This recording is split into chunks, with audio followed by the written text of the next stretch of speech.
like a low income, like, or not like low income, like a rent to own, or did they just go through traditional financing? Yeah, that's a great question. So no, we sell them completely. So, what we do is what we call this community is recession proof. So every home back here is less than $200,000. Every last one of them. And so because we are less than every single builder in this state, okay, our properties sell very fast. Yeah. And we do that on purpose, right? We focus on the 80% that builders don't want to deal with, while they focus on the 20% of the people that they want to deal with. And the average home price back here not back here, but in Lafayette is over $250,000. So whenever we're building under 200,000, we're going to have a larger market than they would with the people that's over that $250,000 price mark. In Atlanta, their average, the last time I looked at it, was like 450,000. So imagine going to Atlanta and building like Booker T. He builds tiny homes and he sells them for like $225,000. It's a tiny home for $250,000 in Atlanta. So you just got to find a niche. Like if you can just build cheaper than everyone else and give the same quality that they're offering, people are going to come to you. We're not worried about selling our properties because we know we're going to find the right buyers. I'll just ask because I was. That's a good question. Yeah. Community, but I wanted to focus on people who are like transitioning out of Section 8. Yes. They don't even. That's the people we focus on. Yeah. That's why I said I got to remind them that they're owners. Yeah. Pick your mattress up out your driveway. Yeah. Why are the street signs blue? Because it's a private road. So the green street signs are public. The blue with the PBT on it is private. Yeah. Hey, Terica.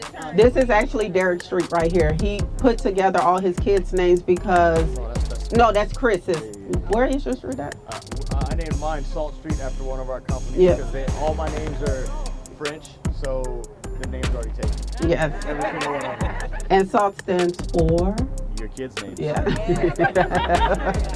He's such a good uncle. So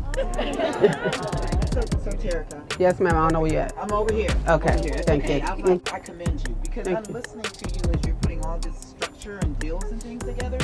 You've likewise built your team. Yes. Meaning when you turn over the HOA, you have the HOA company.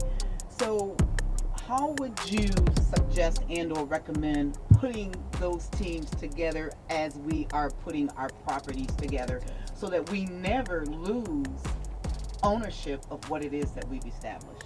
Absolutely. You've That's done a great job with question. that. Thank you. Yeah. So our team is like family, right? We get into it just like everybody else. Okay. Like a lot of people want to work with me until they work with me.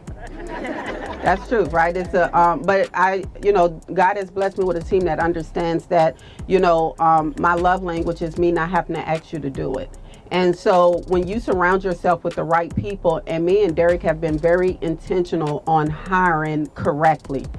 Like, that makes sense. Like, everything we pay attention to, all details. We also have a coach that says, no, this is not going to be the great fit, or yes, it's going to be a great fit. Put this person here, do that. So we're still being coached as well to make sure that we're hiring correctly.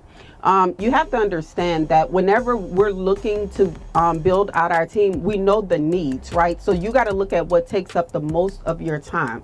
For me, what was taking up the most of my time was property management. So I needed someone who had experience that can come in here and do property management, and I just have to train them just a little bit, right? Then we're hiring a project manager, right? We hired someone, they're not that great. To be honest, they're horrible. And so we're getting rid of them, right? Eventually, soon, by the grace of God, right? But what happens is sometimes you end up with a situation like that. So we're constantly building, we're constantly evolving, and we're constantly seeing where is most of our time being taken. Right now, most of my time is being taken with project management. So that's why I'm hiring someone that's very experienced in project management. Me and Derrick, we're very conscious of our core values and where we're headed, right? And so it's to impact 1 billion lives through real estate investing. And that's going to be through actual real estate investment deals and through our online business. And in order to be able to do that, we have to have someone who has scaled a business such as ours, right? And so we look for that particular talent to be able to do that, right? Steph is our program director. Give her a round of applause. That was a promotion to Stephanie because she understands our programs, right? So by the grace of God, we didn't have to look outside the company. We also hired our CFO from inside of our company because she did such a great job. She replaced Derek out of a job, right? So we're not afraid to put people above us. Like, you know what I'm saying? If there's, like right now, I'm looking for my replacement. And so with that, it allows us to be able to acquire more. It allows us to be able to raise more capital. It allows us to be able to put together things that can impact 1 billion lives in real estate investing. So never be afraid to hire, right? And one of the other pieces of advice I can give, and Derek, you can speak more on this, is we have learned that we would never hire from the bottom up again in life. It's too costly. It's exhausting, and it takes a ton of time. So versus hiring from the ground up and putting people in the wrong places and believing in people and dragging people, we're hiring the people that's already in those places, that have that talent, that can come and pour gasoline on what it is that we're doing. That make sense? Okay. You want to say something, sir?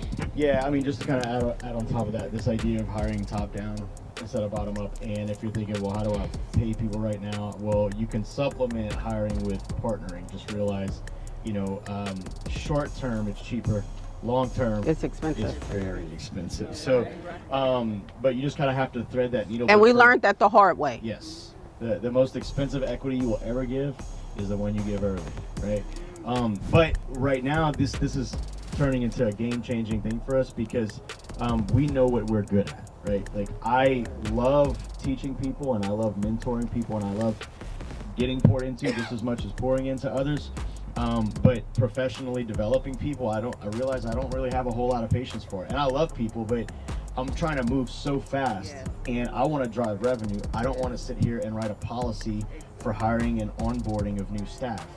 And that's what I did on Friday. So that tells me this is not a good use of my time. I have to find someone else to do that. But by doing that, you can't get, I don't want to say offended, but you can't look at yourself any one way or the other, right? Like, your skill has to graduate from being the worker bee, which is what most of us were all doing at one point. You're a worker bee. Yep. Graduating into an actual CEO. What our mentor says, he calls it converting from hustler to CEO, right?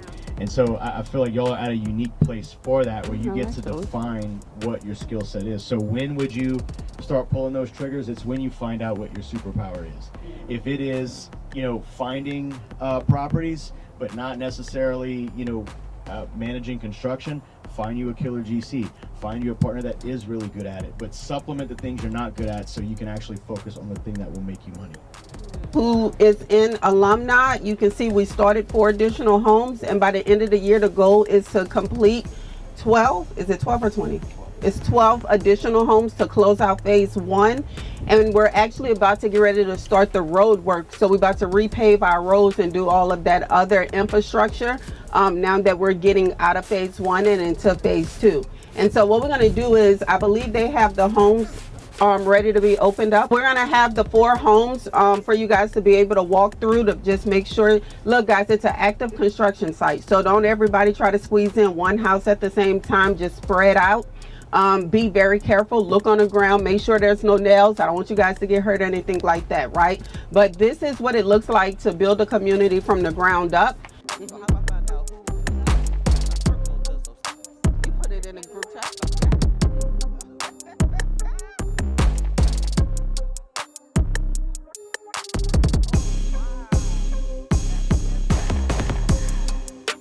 What's your color scheme? I have different color schemes for all the different homes, and so what I do is I submit the interior package and the exterior package. So my exterior package is going to have my roof, it's going to have my exterior paint, it's going to have the colors of the shutters, the garage, and all of the fascia and trim and soffit. Okay. And the doors. Okay, the doors usually match the garage, and the garage and doors usually match our pop-out shutters. Okay. Inside of the house, I'll submit my flooring design, I'll submit my light fixture designs, and then the paint colors that's on the inside along with my cabinet colors. So you do your design. I do every design. I design all of this. interiorly. Huh? They'll all be different, interiorly designed, or same color No, pattern, or sometimes I do the same color pattern. All these houses are the exact same. I just mirrored them. So I just flipped them. Yep, that's it. Gotcha. Huh? How many square foot? Right now, you guys are standing. No, you guys are standing in 1082. Right under 1,100 square feet more. So 12 total. Okay. Yeah, so I'll complete 12 by the end of the year. That's the goal. They won't be sold by the end of the year, but they'll be completed. And then with the duplexes and all of that, because you're gonna finish the duplex before you start on the apartment. Well, it depends. I may change it up. Yeah, we own it. We can decide what we want at any point in time. I may do it at the same time. Yeah, so, I leave my options open. I try not to put myself in a confined box because sometimes you'll put yourself in a box and you don't know how to get out. Yeah. You know what I'm saying? Because you're so stuck in it gotta work like this.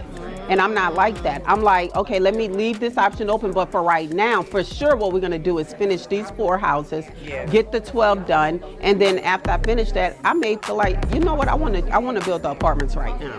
And we do that. Therefore, disappointment don't weigh you down. That's right. That's right. Yeah, I want Okay. a real picture of this. You got Yes, you did that. Thank you. Well,